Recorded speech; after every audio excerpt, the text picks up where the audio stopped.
नमस्ते।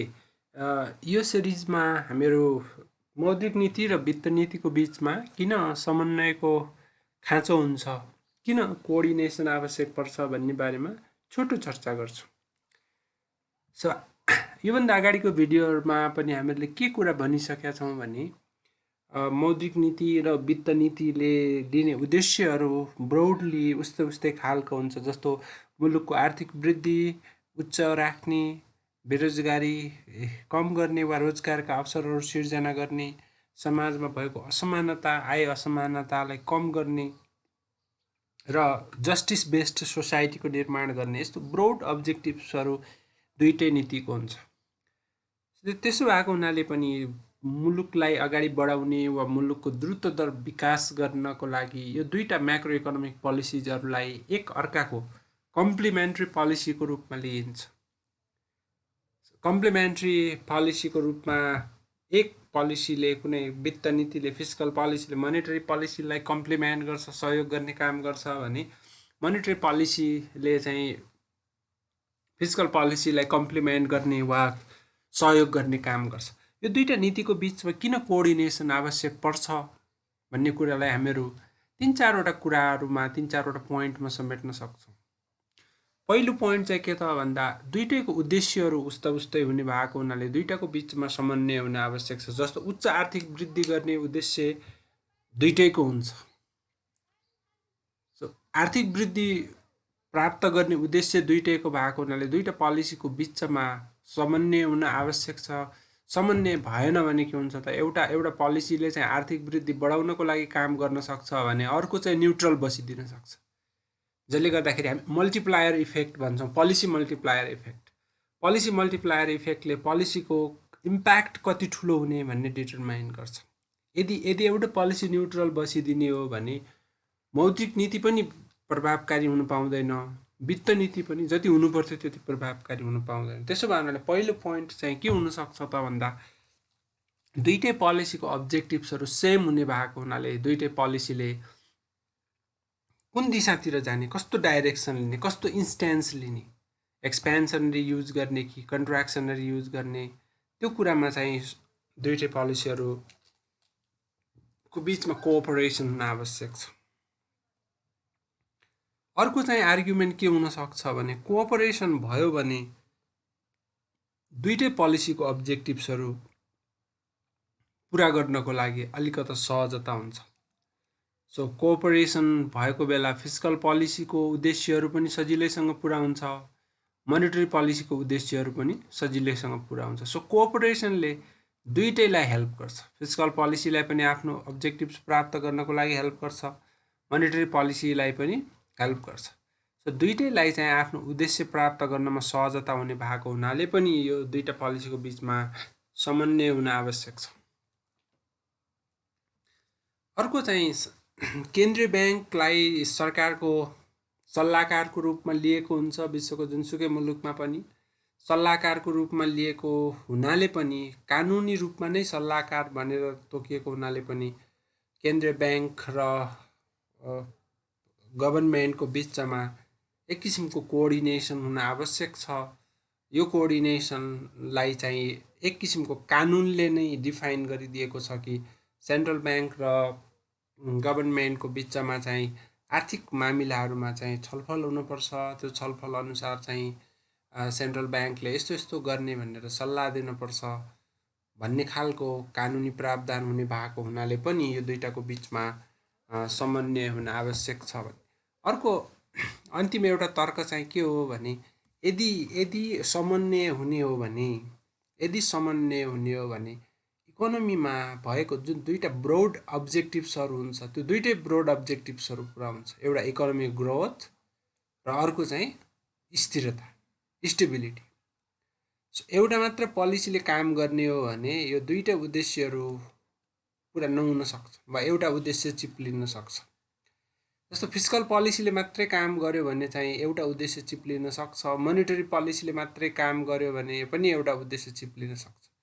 तर दुईटै पोलिसीले मिलेर काम गर्यो भने अर्थतन्त्रमा आर्थिक वृद्धि पनि प्राप्त हुन्छ र स्थायित्व पनि प्राप्त हुन्छ। यो कुरालाई हामी एउटा ग्राफबाट देखाउन सक्छौँ।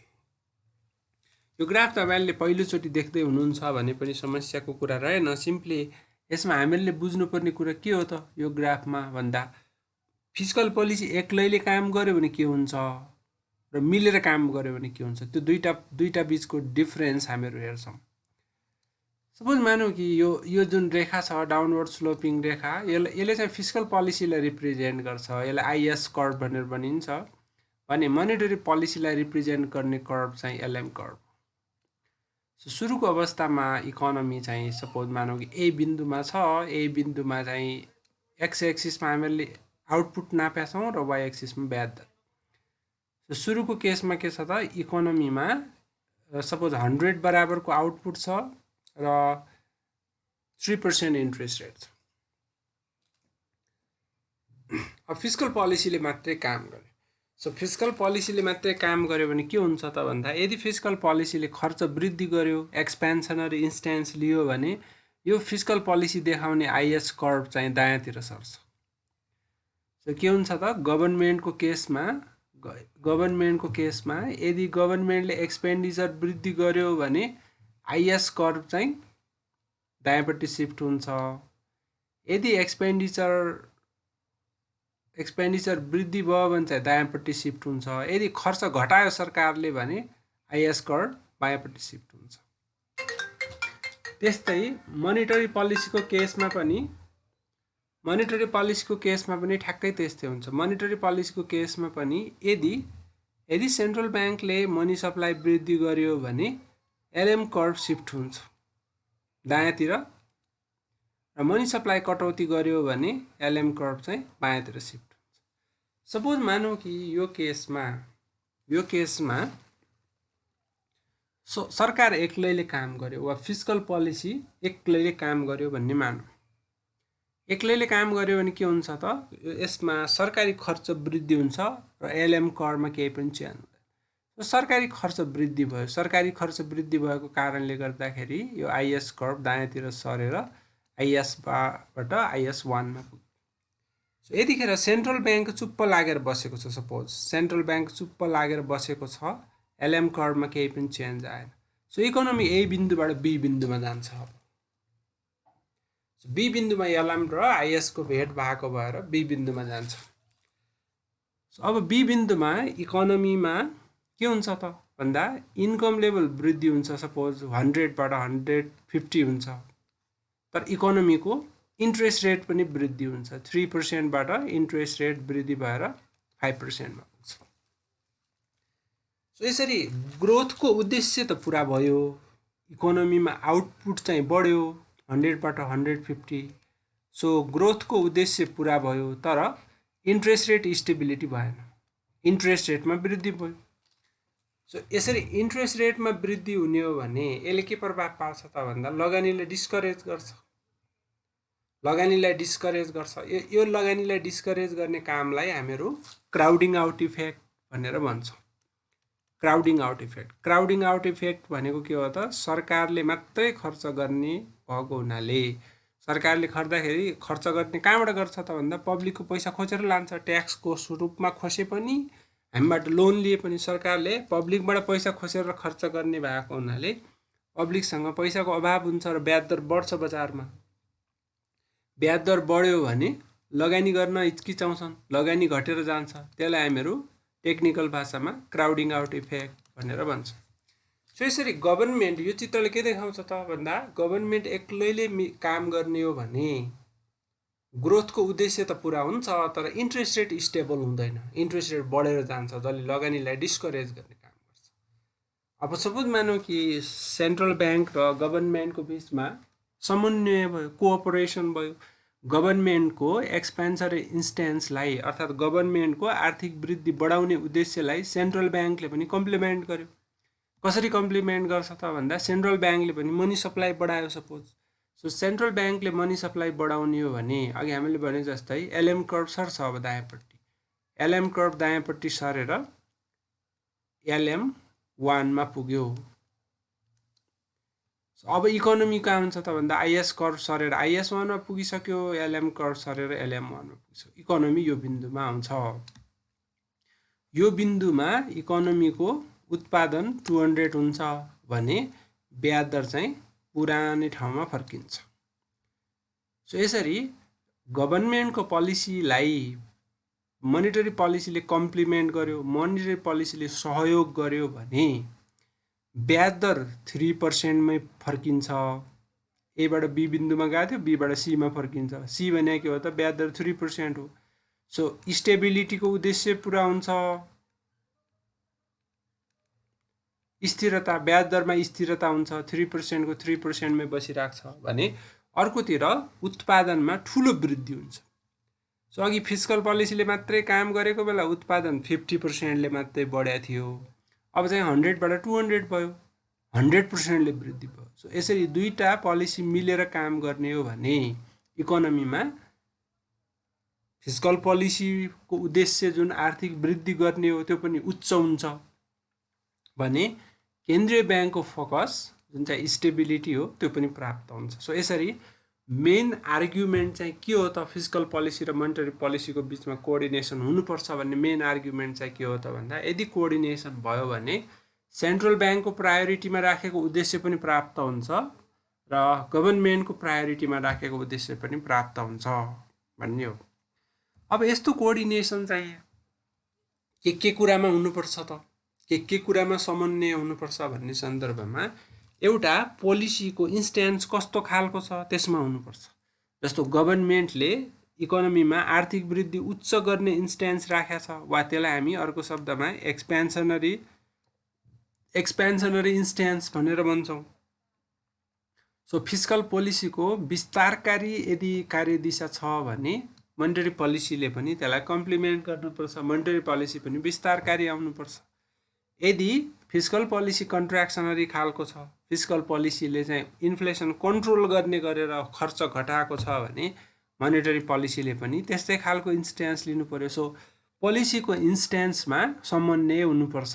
इन्स्ट्यान्सलाई हामी कार्यदिशा भनेर भन्छौँ, इन्स्ट्यान्समा समन्वय हुनुपर्छ।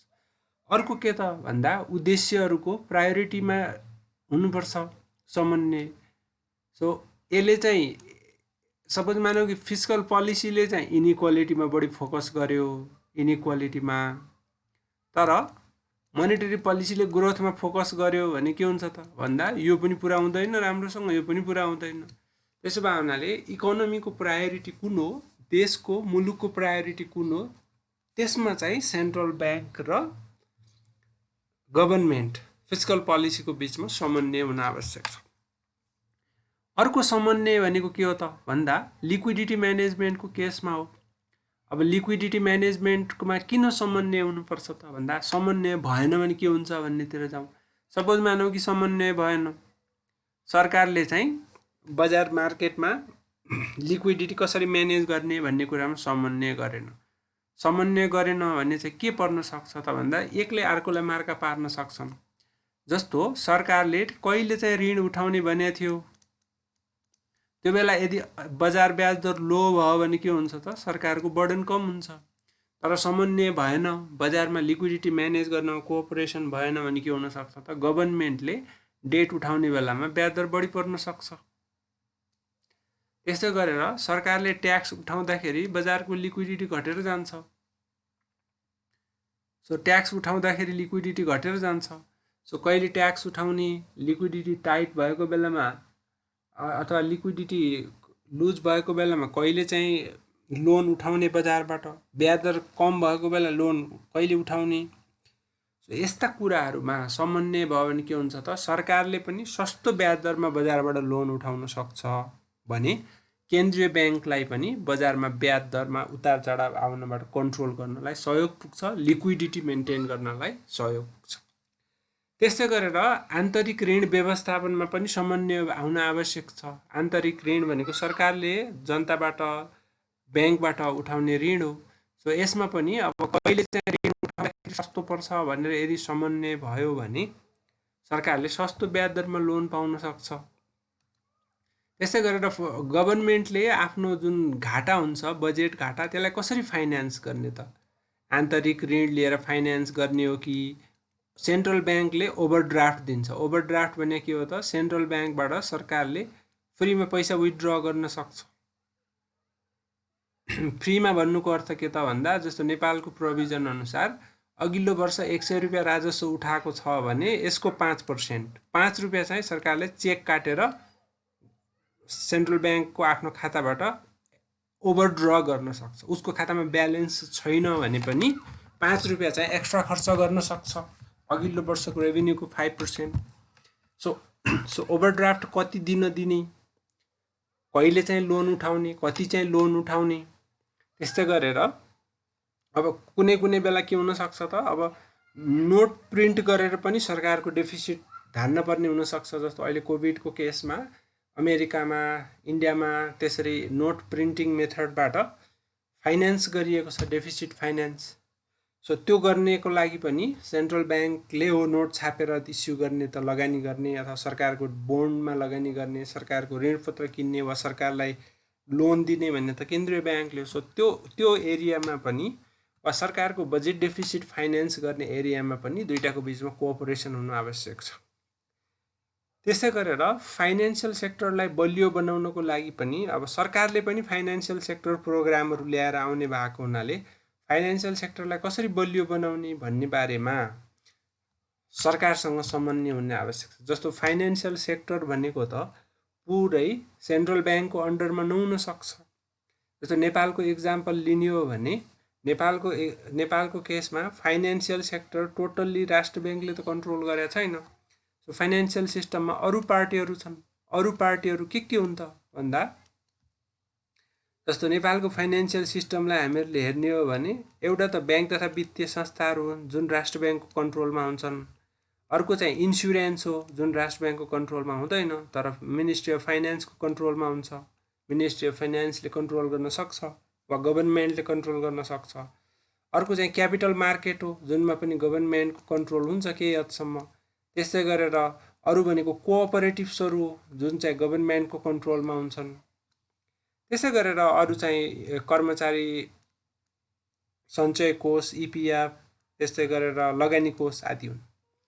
सो यो फाइनेन्सियल सिस्टममा स्टेबिलिटी कायम गर्नको लागि के हुनुपर्छ त इन्सुरेन्स क्षेत्रमा स्टेबिलिटी हुनुपर्छ, क्यापिटल मार्केटमा स्टेबिलिटी हुनुपर्छ, सहकारी क्षेत्रमा स्टेबिलिटी हुनुपर्छ। सहकारी डुब्न थाले भने सेन्ट्रल ब्याङ्कले केही गर्न सक्दैन।